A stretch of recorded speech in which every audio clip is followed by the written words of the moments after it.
We're going to talk about the future and, our plans, what we're going to do to make life better and safer.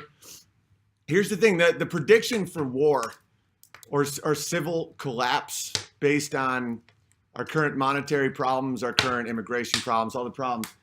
In like 15 years, we're facing some real horror potentially.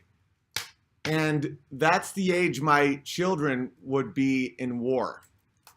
So I take a lot of these things very seriously, and I identify what works and what doesn't. And I'm not going to stay in that dopamine,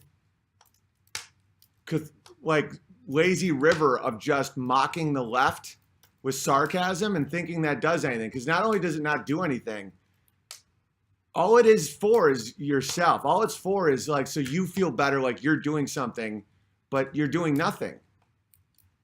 And the stakes for me are so high because of my kids. Like my sons legitimately could be drafted into a war that the seeds are being planted right now and have been for decades.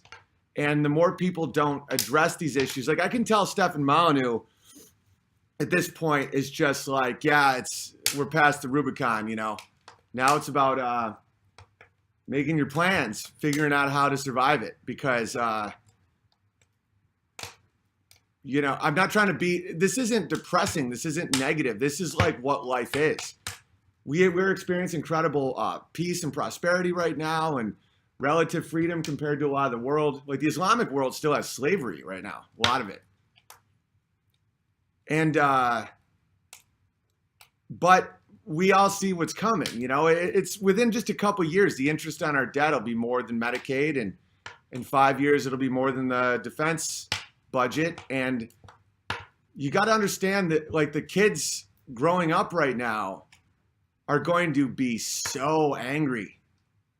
They're either going to be on drugs and hormones and satisfied in their mom's basements or whatever. But when they can't steal money from people anymore through taxes, when they can't print free money, when our credit's gone, when people realize that you can't just print money forever, it's going to explode. And that's how things happen. It's like slow for a while. And then when things change, it changes. Like look at Portland, Oregon. It's like, look at how quickly that city went to hell. That city used to be awesome. And now it's just hell,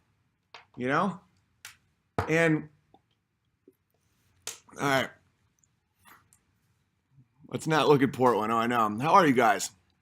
JFK Jr., this is going pretty fast. Over 2,000 people already. Thank you for all the kind words. Oh, Jamie Deluxe, what up, homie? Golden bullets. I'm telling you, the most valuable thing in the world is skills and community. I've assessed the situation. It's in faith, because things are going to get very, very dark. And if you don't believe in good and evil, it's like nihilists won't be able to survive. Nihilism is very successful in this propped up fake world that we have right now, because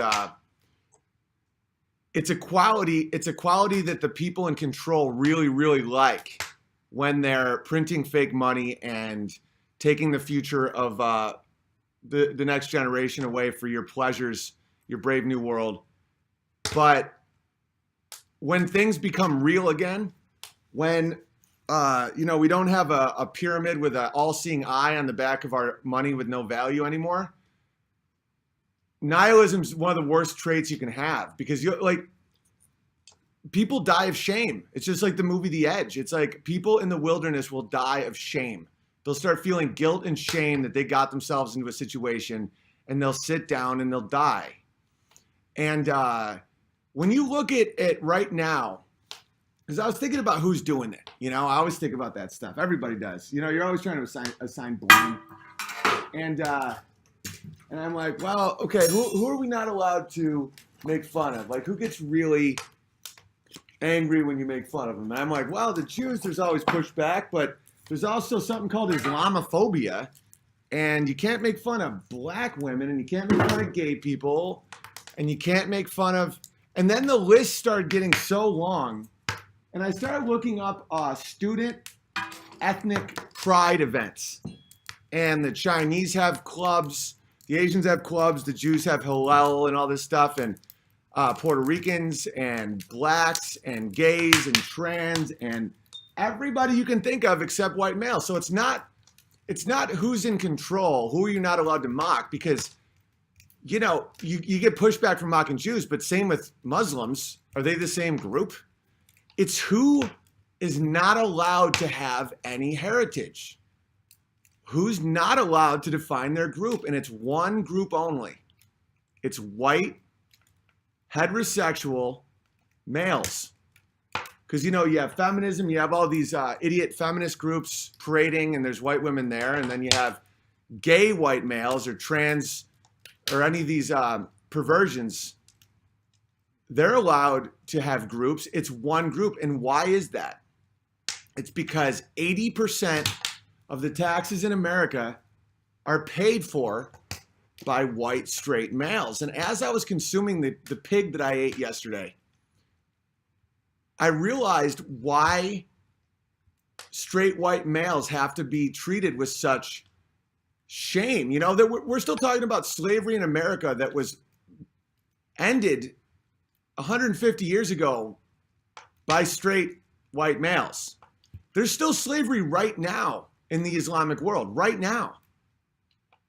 Like, the Islamic world was and is the hub of all slavery. It's not even close. You can buy a human being in a few Muslim countries right now for a few $100s. Like open air slave trade right now, black people, whatever, And so why do they make it so white males are responsible for the world's problems? Because you have to set up a story that allows you to steal and to kill people. And it isn't the story about, demonizing and hate and ethnophobia and xenophobia. Who's the only group that is given so much shame and so much blame for evils of this world that they're not in control of it all? It's one group only. It's not who is in control. It's who is being set up for the fall. And before I shot this pig, and I'll show you a little rundown of this. And that's why you can't pick a demographic and say, oh, it's the Jews, it's the Jesuits, it's the Chinese, it's the dog that isn't barking. Like, who isn't allowed to say, we have a heritage, we have pride, we have a community, we have in-group preference, we only shop with each other, Koreans, they can live their whole lives in America and not even learn English. It's fine. Name a group. There isn't one. So the other day, I'm not going to play the video because I know people get freaked out, and I understand it's an intense thing to kill an animal. I think it's more intense to kill a domestic animal than a wild animal in a hunt, because in a hunt there's the cat and mouse and you're like trying to get each other and you're trying to find. That's just killing. Like what I did right there is just slaughter. And it's necessary for eating. I've gotten a lot of heat from vegans for my clip I put up about my thoughts on war and killing and stuff. And they're like, I have to unsubscribe from you. Not obviously, I don't care at all. If I cared about what people thought, I would have censored myself a long time before talking about the emotions and the cycles of life with killing the food you eat. I think it's actually very ethical and very moral. At some point in your life, you have to feel the weight of slaughter. And you have to see how the quickest kill in the world, I shot him right through the brain. He never saw it coming. It still takes a minute. They're out cold, but they still it's like they're running. It's a ghost run, And I thought about, because right before I did it, I was like, pigs are dicks, right? I said that to my buddy, and they're like, yeah. They're like, oh, they'll eat people. They'll eat dead bodies. Like wild hogs will eat babies. And I'm like, so they're bad, right? They're bad. And they're like, oh yeah, they're real vicious. And I'm like, oh, okay. And it's like, I almost had to morally put down the pig before I could take its life. And I'm seeing a lot of that with one demographic in one country right now. Because the powers that be, what they want to do is keep people tribal and fighting as they steal from the mark. It's a scam. It's just basic street scams. And so the vegans were like, I'm unsubscribing from you. I was a fan of your comedy, but obviously you don't understand that you don't have to kill to eat and you're cruel and all that. I'm like, so do you not kill carrots? Do you understand how many rabbits die when they harvest anything with those giant farms? Like everything you eat is death. When you wash your hands, that's a genocide of bacteria. Bacteria are living organisms. You know, when you weed your garden, that's discriminatory genocide based on the immutable characteristics of a weed. That's what life is. And so the people that think they can avoid it with just nonsense, and to them, they're not killers. They're the good ones, and the people that actually have to go through the emotions of the pig. And then I'm looking at this pig yesterday. So that's the bullet hole, and he's got an apple in his mouth, and we're eating it. It's delicious. And you know, this is my buddies. They're cooking it. There's it's funny, like there's different ethnic and cultural differences with how you roast pigs, and everybody's real passionate about it. You know, you got the Samoans and their banana leaves, and you got some dudes that you think you got to bury it with like charcoal and all this stuff, and other dudes are like, nah, it's about this certain type of coal and blah blah. So you know, the pig roast is a very cultural thing where because it takes a long time, and that's why I love fires, and that's why I love pig roasts and stuff like that, or like making maple syrup. You gotta boil that shit for days, right? Because while you're doing that, you're just hanging out and talking, and that's how you build your culture and your community. You know, the microwave world, the microwave oven world is one reason why you don't get to pass down skills, or you don't get to have pride in your heritage and what your grandfather did, and when he'd reminisce about his grandfather and all that. That comes from the cooking of food a lot of times. And then, you know, we're in my buddy's shop right down the street. These are our neighbors. We can walk to each other's place. And Amy was like pumped for me. She doesn't eat pigs, but she was proud of me that because she knew it wasn't going to be easy for me.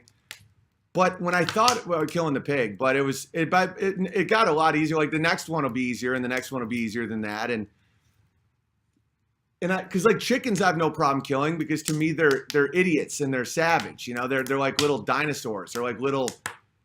They're funny and stuff, but they don't have any intellect, and they'll scratch at you and poke at you. But like, I had to tell myself that pigs would hurt me, or they're like, you know, they're mean, or they're vicious, and then I could put them down.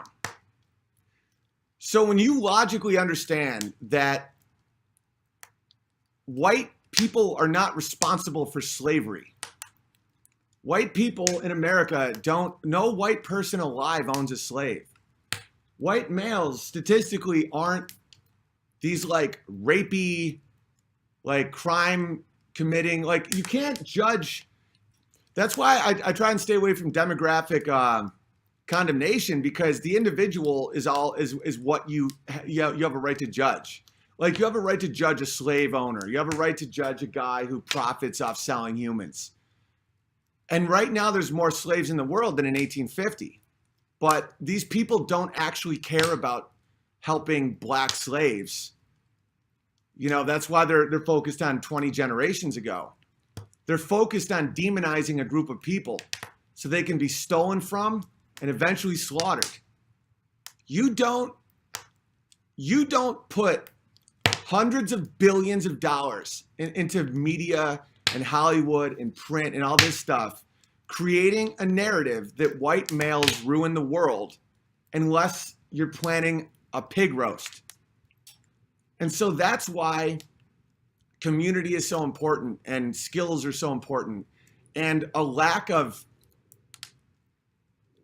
artificial shame, this forced shame. Shame's a way that you control slaves.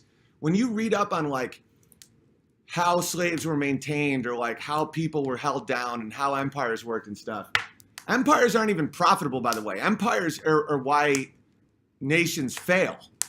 Empires become an ego, almost sporting event for the elite so that they can just put flags everywhere. You don't make money on empires. You know, the fact Rome was all the way to almost Ireland is why they fell. And then they had to hire people to defend all of it who weren't Roman and yada, yada, yada. So it's just something to think about. And I don't think there's any way to avoid the conflict that's coming in the future, because people are just not willing, for whatever reason. I don't know, maybe they don't love their children enough. And I know that sounds like a really intense thing to say, but like, if you love your kids, how can you not try and find the truth? Because the truth is the only way you can prepare for the truth. If you like play these games and hide from reality, and you realize that that will cause a war that your children will die in, I mean, you don't love your kids. And that's why I'm like, I might be wrong, but I'm not lying. It's like my strategies might be bad. I may be off on the years that it happens. Something will resolve. I don't know. But from my perspective, I think statistically, the odds that we have an extremely life-destroying event in the country I live in the next 30 years is almost 100%. Raising the debt ceiling every few years, does that help people sleep at night? Like, oh, well, we'll just raise the debt ceiling. Well, what is the debt ceiling then? Oh, it's the thing that we can't pass because that's the most we'll spend. It's like, so then raising the debt ceiling is what then? If you don't respect what a debt ceiling is, then what is the point of having it? And then they're like, oh, well, you're a bigot. And you're like, buddy, it's not going to work on me.